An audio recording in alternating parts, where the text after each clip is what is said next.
Hello साथीहरु, के छ हालखबर? साथीहरु, जुन तपाईले थम्बनेलमा देख्नु भएको छ यस्तो खालको फोटो कसरी एडिट गरिन्छ त्यसको विषयमा तपाईलाई यो भिडियोमा स्टेप बाइ स्टेप पूरा जानकारी दिनेछु।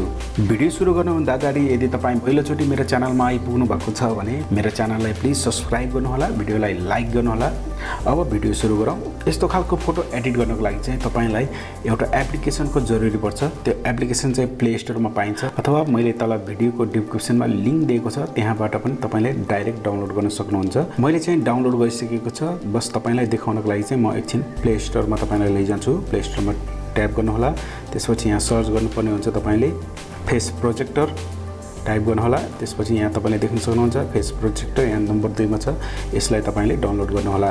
डाउनलोड गरिसकेपछि केही परमिसनहरु माग्छ, तपाईले त्यो परमिसन एलाउ गर्नु होला। त्यसपछि अब फोटो कसरी एडिट गरिन्छ त म तपाईलाई एडिट गरेर देखाउने छु। अब एप्लिकेसनलाई ओपन गर्नु होला। तपाईले एप्लिकेसनलाई ओपन गरिसकेपछि यो चाहिँ फ्री को एप्लिकेसन हो, त्यसैले यसमा चाहिँ एडभर्टाइजर आउँछ। यसलाई स्किप गर्नु होला। स्किप गरिसकेपछि यहाँ तपाईले देख्न सक्नुहुन्छ स्टार्टको अप्सन देख्न सक्नुहुन्छ। तपाईले यहाँ स्टार्टमा क्लिक गर्नु होला। स्टार्टमा क्लिक गरिसकेपछि अब तपाईले प्रोजेक्टमा जानुपर्ने हुन्छ। यहाँ प्रोजेक्टमा जानु होला। प्रोजेक्टमा गइसकेपछि तपाईलाई विभिन्न किसिमको यहाँ इमेज खुल्छ। तपाईलाई कुन मन पर्छ त्यसलाई टाइप गरेर तपाईले चाहिँ यसमा फोटो हाल्नु पर्ने हुन्छ। म एउटामा तपाईलाई एडिट गरेर देखाउने छु। म यसमा तपाईलाई एडिट गरेर देखाउँछु। त्यसमा क्लिक त्यो इमेजमा तपाईले क्लिक गर्नेबित्तिकै तपाईको फोनको ग्यालरीमा आउँछ। जुन फोटो छ तपाईसँग एउटा फोटोलाई चुज गर्नु होला। मसँग मेरो फोटो छ यहाँ, म यो फोटोलाई यहाँ लिन्छु। यहाँ लिइसकेपछि यहाँ जान्छ तपाईको अटोमेटिक त्यो प्रोजेक्टमा गइसकेपछि यसरी तपाईले चाहिँ एउटा अंगुलीको मद्दतले यहाँ ट्याप गरेर बिस्तारै ल्याउनु होला तपाईले, हैन? ओके, यसरी तपाईले यसलाई चाहिँ मिलाउनु होला र फेरि यहाँ दुईटा फोटो अटोमेटिक हुन्छ। ओके, यसलाई कपी गरेको चाहिँ एउटा चाहिँ यहाँ हाम्रो फोनमा राख्नु होला, एउटा चाहिँ यहाँ लाइटमा राख्नु होला। बिस्तारै एकदम मिलाएर राख्नु होला।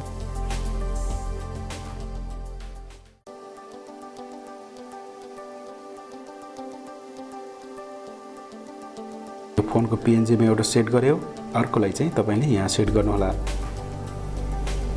यसरी जस्तै कि अब यो लाइटको ठ्याक्क सेन्टरमा राख्नु होला तपाईले।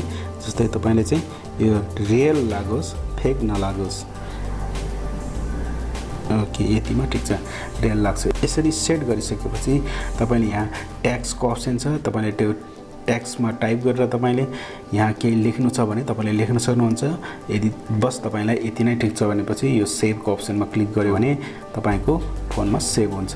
त्यसपछि हामीले अघि बनाएको फोटोलाई सोशल साइटमा यहाँबाट शेयर गर्न चाह्यो भने पनि शेयर गर्न सकिन्छ। यहाँ तपाईले देख्न सक्नुहुन्छ फेसबुक, इन्स्टाग्राम, ट्विटर सबै छ।